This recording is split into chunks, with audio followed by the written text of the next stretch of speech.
Christmas hun lom alo khen lệ ta veng tu chung khoa nu mal som na ani lim zai kan for len rua lung tu som ne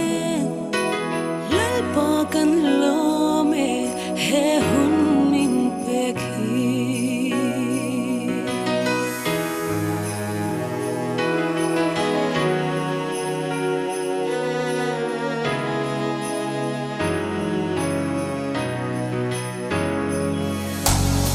Christmas hun lom alo khen lệ ta veng tu chung khoa nu man som na ani lim zai kan vor len rua lung tu song ne lal pa kan lo me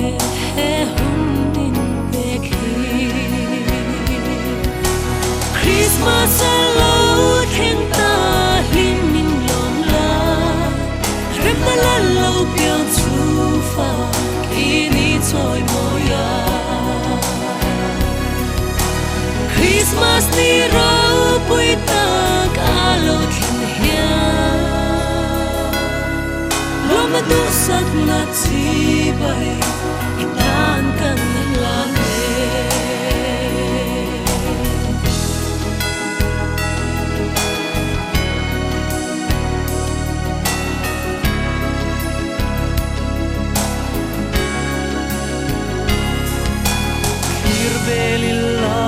lang tin lệ oal tin te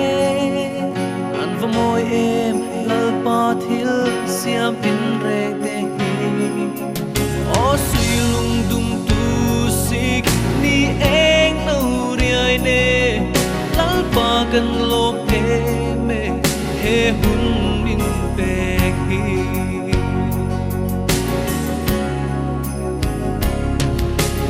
am tuang chui kêu tin rút về đi la rơi tin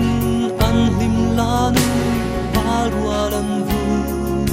hiu nín lâu vàng đum po lệ râu mây giam nè lal pa kan lom em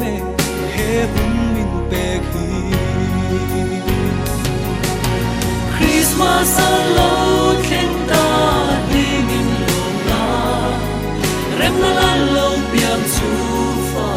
khi ni trôi moya Christmas ni rau pui ta ka lo khen ya lom na tu sak na chi bai i tan kan ta le Christmas ni rau pui ta a lo khen ya lom na du sak na chi bai